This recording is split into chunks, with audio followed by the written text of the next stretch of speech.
O Senhor esteja convosco. Proclamação do Evangelho de Jesus Cristo segundo Mateus.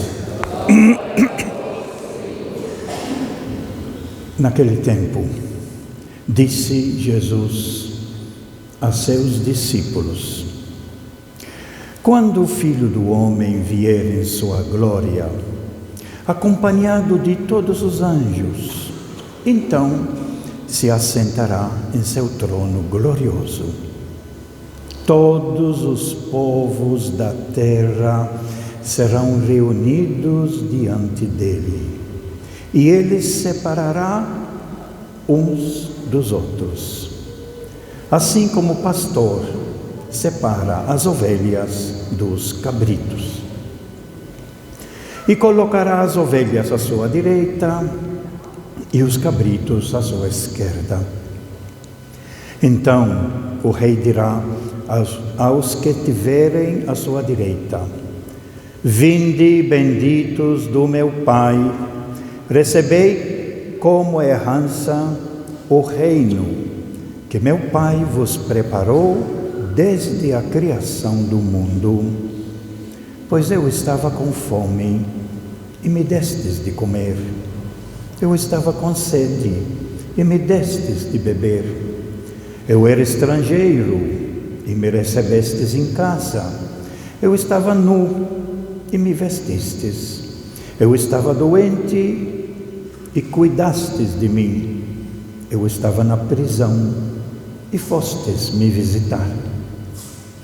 Então os justos lhe perguntarão: Senhor, quando foi que te vimos com fome e te demos de comer?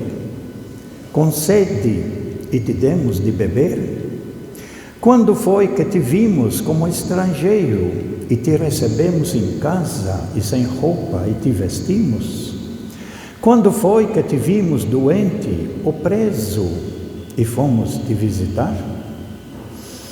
Então o rei lhes responderá: em verdade eu vos digo que todas as vezes que fizestes isso a um dos menores dos meus irmãos, foi a mim que o fizestes. Depois o rei dirá aos que estiverem à sua esquerda: afastai-vos de mim, malditos, ide para o fogo eterno preparado para o diabo e para os seus anjos. Pois eu estava com fome e não me destes de comer. Eu estava com sede e não me destes de beber. Eu era estrangeiro e não me recebestes em casa. Eu estava nu e não me vestistes. Eu estava doente na prisão e não me fostes visitar. E responderão também eles: Senhor, quando foi que te vimos com fome ou com sede, como estrangeiro ou nu, doente ou preso, e não te servimos? Então o rei lhes responderá: em verdade eu vos digo, todas as vezes que não fizestes isso a um desses pequeninos, foi a mim que não o fizestes. Portanto, estes irão para o castigo eterno, enquanto os justos irão para a vida eterna. Palavra da salvação.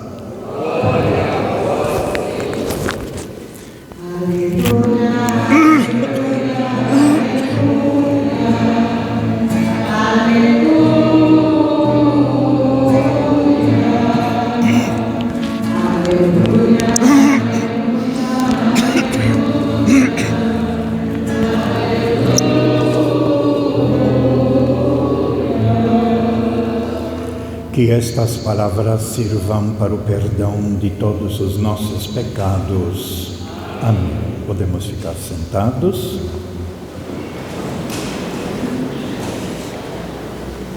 Nós estamos celebrando hoje o encerramento o final do ano litúrgico A. São 3 anos litúrgicos, né, que são continuidade.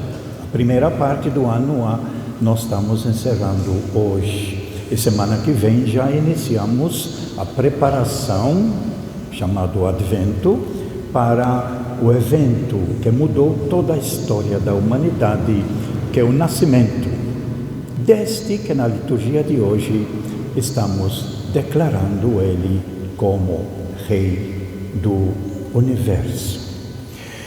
Na liturgia de hoje, a Igreja nos apresenta o fechamento também do último discurso de Jesus. Nos seus 5 livrinhos, Mateus coloca 5 discursos, começando, e que tem a ver com o nosso discurso de hoje, com as bem-aventuranças, onde ele vai dizer: bem-aventurados vocês pobres, de vocês é o reino do céu. E na leitura nossa hoje, ele fecha exatamente quem é do reino do céu e quem é que está fora. Para ajudar a entender essa leitura de hoje, que eu logo vou explicar, a Igreja coloca para nós a primeira leitura, tirada do livro de Ezequiel, 34. Muito importante, em casa depois vocês vão ler o capítulo inteiro, bonito, profundo, esse Ezequiel que ele foi levado para a Babilônia como escravo, e ele percebe que os pastores da época dele, que são os reis, os governadores, os responsáveis do povo, eles não foram bons pastores. Quer dizer, eles não administraram bem a cidade. Eles deixaram crescer muita miséria, muita pobreza, muita morte antes do tempo. E isso foi colocado como uma das causas da sua escravidão na Babilônia, tipo como castigo que receberam. E Ezequiel agora ele está fazendo uma revisão da sua vida e está mostrando que o povo precisa ter o bom pastor. O povo precisa ter um bom governo para poder viver com dignidade, na fraternidade, em paz. Cada um tem o seu valor. Que alegria quando o povo vive bem. Quando o povo tem as coisas para viver com dignidade, quando faz as festas todos juntos, com alegria, quando não tem violência, quando não tem maldade, que bom seria.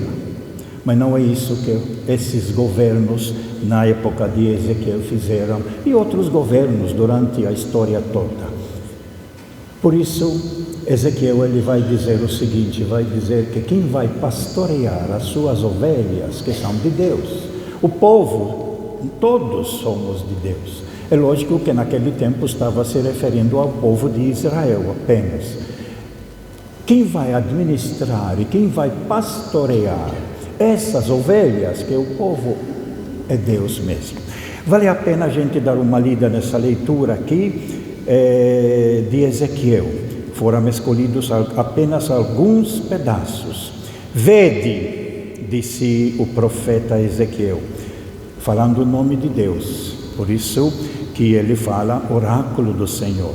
Vede, eu mesmo, Deus, portanto, eu mesmo vou procurar minhas ovelhas e tomar conta delas. Como é que Deus toma conta das ovelhas? Veja o que ele faz. As ovelhas é o povo. Como o pastor toma conta do rebanho de dia, quando se encontra no meio das ovelhas dispersas, assim vou cuidar das minhas ovelhas e vou resgatá-las de todos os lugares em que foram dispersadas, num dia de nuvens e escuridão. Quer dizer, as ovelhas se dispersaram, estão abandonadas, cada um ao leu, cada um por si, fica doente, é perigoso na boca do lobo, mas estão dispersas. Agora ele vai dizer aqui, Deus, eu mesmo vou apacentar as minhas ovelhas. O que significa vou apacentar as minhas ovelhas? Vou cuidar, vou zelar por elas. O que ele vai fazer? E vou fazê-las repousar. Essa é uma ideia que está no Salmo. O Salmo nosso cantou exatamente isso.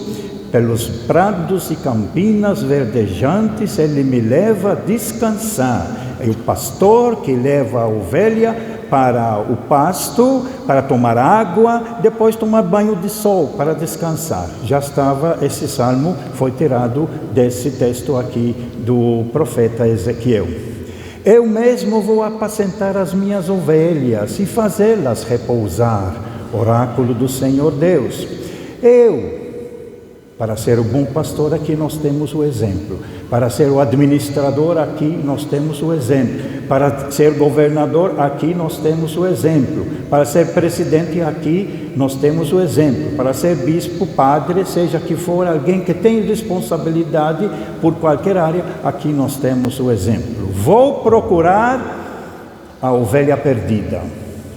Vou reconduzir a extraviada. Vou enfaixar a da perna quebrada, vou fortalecer a doente e vigiar a ovelha gorda e forte. Isso é muito importante porque entre as ovelhas sempre tem alguém que pretende ser mais e que tem mais força e que empurra a ovelha fraquinha para ele ficar com tudo. Não me interessa, vai embora. Isso que acontece entre nós. Aqui é uma parábola, é uma figura de tudo que acontece na nossa sociedade. Então, vou procurar a ovelha perdida, esse é o bom pastor.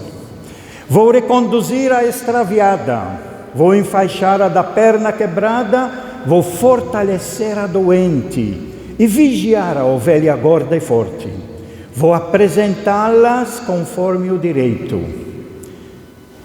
Vou apacentá-las conforme o direito. E aí, quanto a vós, minhas ovelhas, assim diz o Senhor Deus, eu farei justiça entre uma ovelha e outra, entre carneiros e bodes. Foi dessa leitura que o evangelista Mateus, ele construiu a nossa leitura do Santo Evangelho, portanto, que é o último pedaço do discurso de Jesus, do capítulo 25, conhecido como sendo o juízo final. E aí ele nos conta essa história toda, que ele repete aqui, no juízo final, quando o Filho do Homem vier em sua glória, acompanhado de todos os anjos, então se assentará em seu trono glorioso e vai fazer o juízo anunciado aqui já na primeira leitura do profeta Ezequiel. Todos os povos da terra serão reunidos diante dele, e ele separará uns dos outros, assim como o pastor separa ovelhas e dos cabritos. E aí, o julgamento. De um lado, que ele chama do lado direito e do lado esquerdo. E ele colocará as ovelhas à sua direita e os cabritos à sua esquerda. É apenas uma parábola isso. É uma parábola, é uma divisão que ele vai fazer. E ele vai dizer àqueles que se conduziram e se conduzem na vida com fraternidade, com amor, e aqueles que não estão aí com os outros, vivem a sua vida, são egoístas, só pensam em si, aproveitam dos outros todos, machucam, exploram. Esses são os outros que são conhecidos como os malfeitores. Os que não apenas os que fazem o mal no sentido de prejudicar, isso nem é mencionado aqui na história. É aqueles que pouco caso fazem dos que estão sofrendo, dos que estão doentes, dos que estão com fome. Esse é o julgamento que ele está colocando. A base desse julgamento é a fraternidade universal. A base desse julgamento é aquilo que Mateus já colocou para nós, de um Deus Pai Criador do céu, da terra, do mar e de tudo que neles contém. A base do julgamento não é uma entidade, não é uma igreja, não é uma religião. A base do julgamento é todos os povos da terra, porque todos somos criados por Ele. E quando Deus julga, Deus não julga uma parte da sua criação, Ele julga toda a criação. Por isso aqui ele fala, todos os povos da terra serão reunidos diante dele. Portanto, veja bem, nesse julgamento, nesse juízo que está colocando diante de nós, não vai julgar aqueles que pertencem à Igreja Católica, quem é bom, quem é mau. Não. Não vai julgar quem é de outra igreja, ou de outro grupo, ou de uma nação. Não. Ele é o Senhor de tudo, de todos, e o julgamento que Ele vai fazer ultrapassa os limites que nós criamos como sendo nossa Igreja Católica Apostólica Romana. O julgamento é universal. Como é que Deus julga todos os povos da terra, independente dos ritos, das religiões que eles criaram durante a história, que muitos dizem, você reza muito, você vai para o céu, você não reza, você não vai para o céu. Não é esses critérios. De fato, nós vamos ver, Ele não vai julgar, mas você rezava? Mas você se ajoelhava? Mas você ia na igreja? Mas você acordava às 3 horas de madrugada para rezar o terço? Você lia a Sagrada Escritura? Não, não é esse o critério. O critério é um só. Vivemos na fraternidade ou não? O outro que você enxerga, ele é filho de Deus ou não? Ele é seu irmão, sua irmã ou não? É universal. Isso ele está dizendo aqui para a comunidade da época de São Mateus, que muitas brigas dentro dela, porque estava saindo do judaísmo, com todo a carga do Antigo Testamento nas suas costas, e Jesus trouxe o novo. E o novo que ele trouxe simplesmente é isso: vivam como irmãos, seja que for a sua nação, seja que for a sua religião, seja que for a sua opinião, a sua maneira de pensar, tentam viver na fraternidade como irmãos. Esse é o critério, porque somos todos filhos de Deus. A base disso é filhos de Deus todos. Quem coloca essa ideia de todos sermos filhos de Deus é o Evangelho de Lucas, na narração que ele coloca no início, nas gerações, aonde ele soube e ele disse: todos somos filhos de Adão, e Adão é filho de Deus. Portanto, todos nós somos filhos de Deus. E sobre essa filiação divina de todos, não somos nós que julgamos quem é filho de Deus e quem não, porque um vai na igreja e outro não vai na igreja. E quem vai na igreja é filho de Deus, e quem não vai na igreja não é filho de Deus. Não somos nós que fazemos isso. Não somos mesmo dentro da nossa igreja, ele é batizado, é filho de Deus, o outro não é batizado, não é filho de Deus. Não é esse critério que Deus usa. Esses são nossos critérios. Os critérios de Deus no juízo, no julgamento, são outros. Como vivemos a fraternidade, independente da religião. Como vivemos a nossa irmandade. No que nós nos interessamos na vida. E é por isso que ele, ao dividir e colocar aqueles que ajudaram, aqueles que tinham consciência de ser irmão, mesmo não conheço, mas é seu irmão, está sofrendo, mas é seu irmão, não vai ajudar. Essa consciência que nós precisamos ter e criar desde pequeno, na família. E depois na catequese. Se uma criança da catequese sair daqui da igreja sem ter essa consciência que nós somos todos filhos do mesmo Pai, e que se alguém está sofrendo, eu preciso sentir dó desse meu irmão que está sofrendo e estendo a mão, ajudo, em todo sentido. Se nós sairmos da comunidade com essa ideia, para que está servindo a comunidade? Então essa é a ideia fundamental. E aí ele vai dizer aos que reconhecem, que tiveram essa sensibilidade de sentir a dor dos outros e se oferecer para ajudar, independente da raça, da nação, independente da cor, da orientação sexual, independente de ser igreja dessa ou igreja daquela, independente de tudo, é ser humano. Isso que nós vamos celebrar no Natal, que infelizmente não estão dando muita importância à festa de Natal. Estão deixando fora. A festa de Natal, do nascimento de Jesus, é a base de toda a nossa fé. E ele se encarnou, se tornou humano.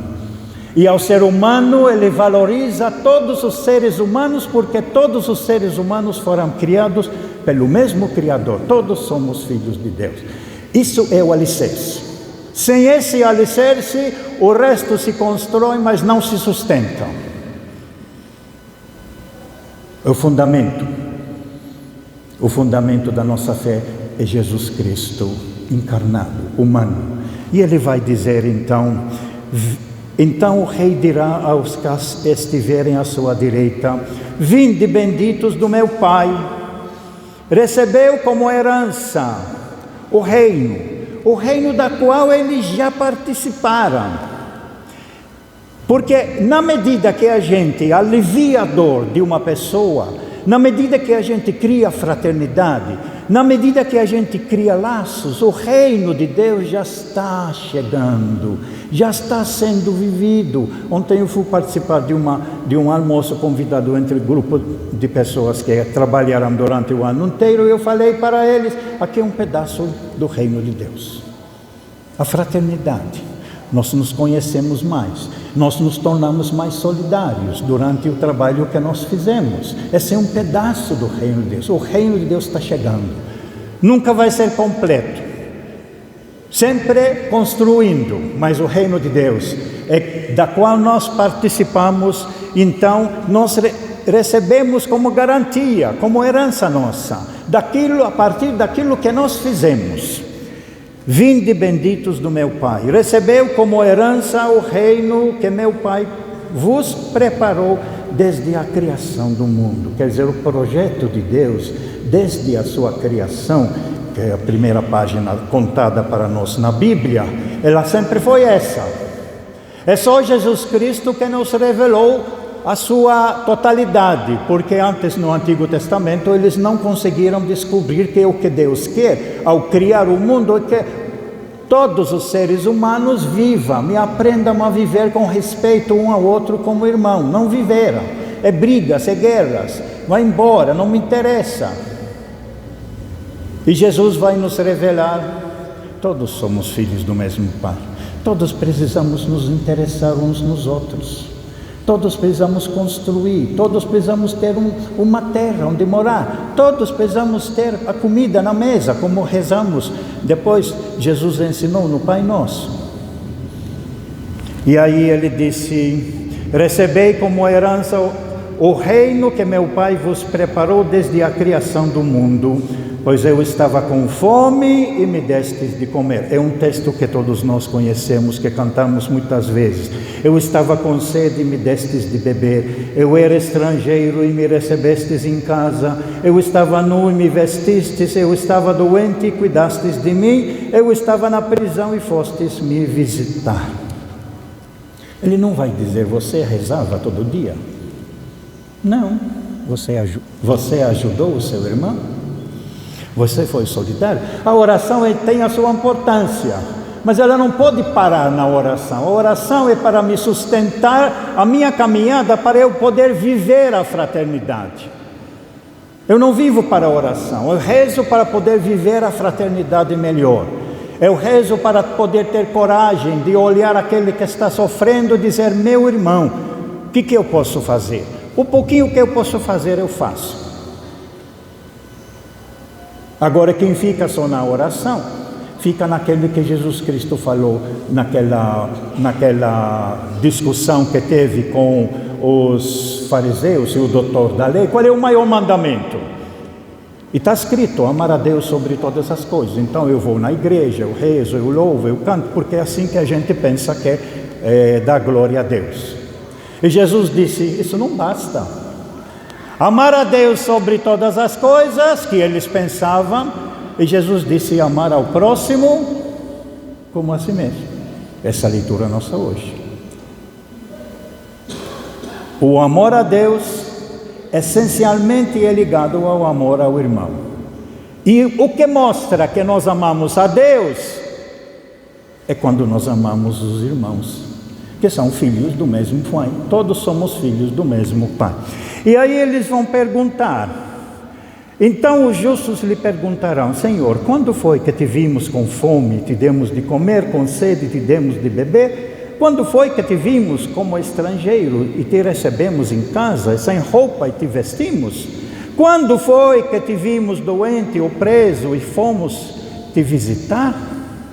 Então o rei lhes responderá: em verdade eu vos digo que todas as vezes que fizestes isso a um dos menores dos meus irmãos, ele chama meus irmãos, porque de fato Jesus se tornou humano e nos fez sermos irmãos. E ele reconhece que somos irmãos, mas muita gente não reconhece que somos irmãos. Se faz prevalecer, se torna uma ovelha gorda, que usa a sua força, que dá coice, que joga fora. Jesus reconhece. Em verdade vos digo que todas as vezes que fizestes isso a um dos menores dos meus irmãos, foi a mim que o fizeste. Na realidade, Jesus não está introduzindo, por assim dizer, nada de novo que não esteja na própria natureza. Eu já tenho falado muito sobre isso. Veja como é a atitude da mãe. Se a mãe tem 3, 4 filhos e um deles, ou uma, ela está mais frágil, tem problemas, às vezes no nascimento teve problema, se sente mais fraca, a quem é que a mãe vai dar um pouco mais de atenção? Porque precisa mais. Essa é a razão. Quem está sofrendo precisa mais, quem está com fome precisa mais, senão vai perder, vai morrer. É lá que concentra. Isso é a natureza na família pelo sangue. Agora Jesus vai dizer: nós não somos irmãos agora pelo sangue apenas, pelo sangue tem a família. Agora a família de Deus é todo ser humano que nasceu na terra. Todos somos unidos, todos somos irmãos. Por isso que ele fala, meus irmãos, em verdade eu vos digo que todas as vezes que fizestes isso a um dos menores dos meus irmãos, foi a mim que eu fizeste. Aí onde está a presença de Deus, a presença de Jesus humano, nos mais frágeis, nos mais pequenos. Mas ele quer unir a todos, só que nem todos aceitam, como aquela parábola do banquete. Os primeiros que se acham os tais, que tinham o poder na mão, que tinham bens na mão, tudo, não, eu tenho outro a fazer. Eles mesmos se excluem. E Jesus abre a porta, diz: chama todo mundo. Mesmo assim, chamando todo mundo, encontrou alguém que não quer viver como irmão. Perdeu-se. Se afundou. Como se afundam aqui no final, o castigo eterno. Você se afunda na sua maldade, nas coisas que faz, no seu isolamento. E se afunda, por quê? Pensa que o dinheiro vai te dar a felicidade eterna? Pensa que o poder vai te dar a felicidade eterna? Pensa que seu orgulho brilhante, que a ideia que você é maior, é superior aos outros, é o mais bonito, é mais bonita, vai te dar a felicidade eterna?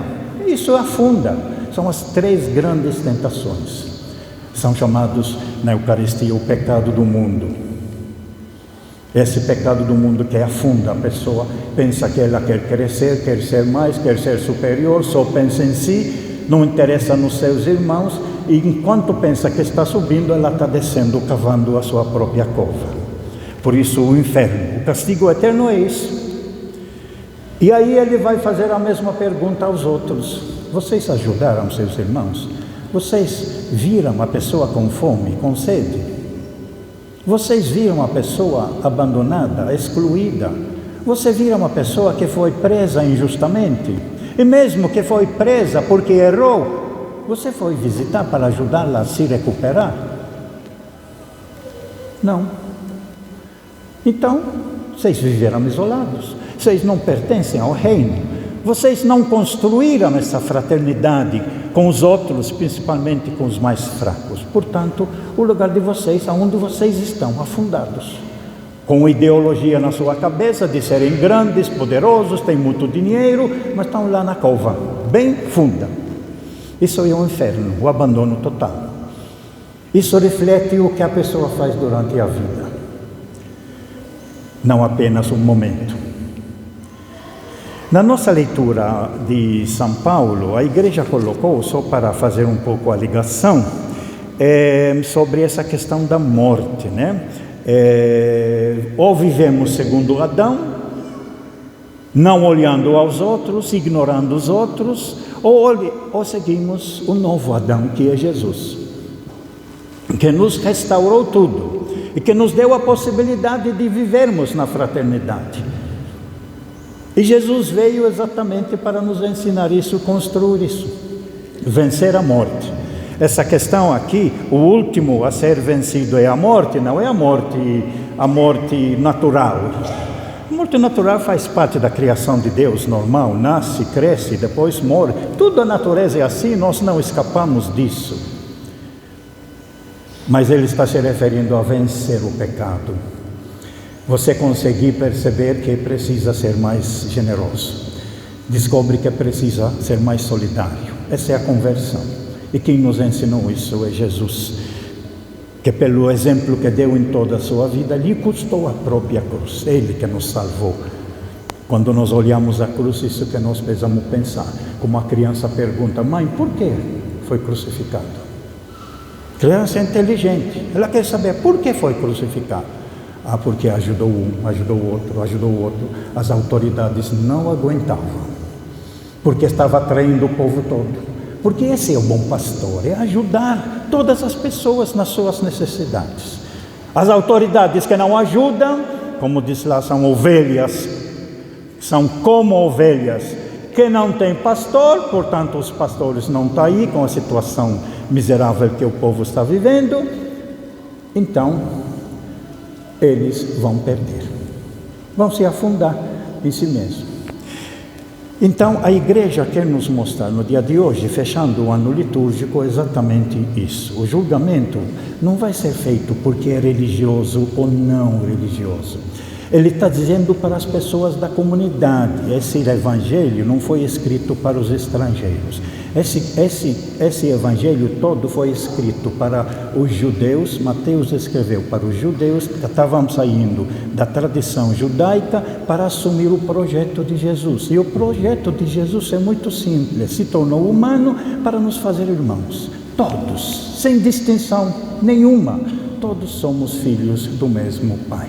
E o critério da aproximação do reino de Deus acontece quando nós fortalecemos a fraternidade, quando nós fortalecemos a comunhão, sem fazer as distinções e principalmente olhar para aqueles que mais necessitam, não eliminando os outros ou excluindo os outros, não. Mas eles precisam mais, eles precisam integrar a comunidade toda, porque a fragilidade isola as pessoas e nós precisamos ir lá buscar. Isso é o bom pastor, isso que nós chamamos de pastoral. As pastorais deviam lidar com essas situações de pessoas marginalizadas, com problemas, com doentes, e fazer a vez do pastor de ir curar, que aparece na leitura do profeta Ezequiel. Portanto, hoje, dia muito importante, o rei serve ao mais fraco, assim como a mãe. Quem é a princesa na casa? É minha princesa, é a criança. A quem serve na casa? A princesa, a criança. Como é que nós servimos a Jesus, rei agora? Servindo os irmãos. Assim que ele fica contente. Assim como mãe e pai ficam contentes quando o irmão ajuda o outro. Quando o irmão é solidário com a outra. Ficam gloriosos. É o serviço uns dos outros para criarmos sempre a convivência humana, a fraternidade. E aí o reino de Deus vem chegando. E não termina de chegar porque a nossa fraternidade aumenta cada vez mais. Essa é a base da nossa fé. Vivemos como filhos de Deus, amando uns aos outros, para podermos construir esse reino de fraternidade e amor. Louvado seja nosso Senhor Jesus Cristo.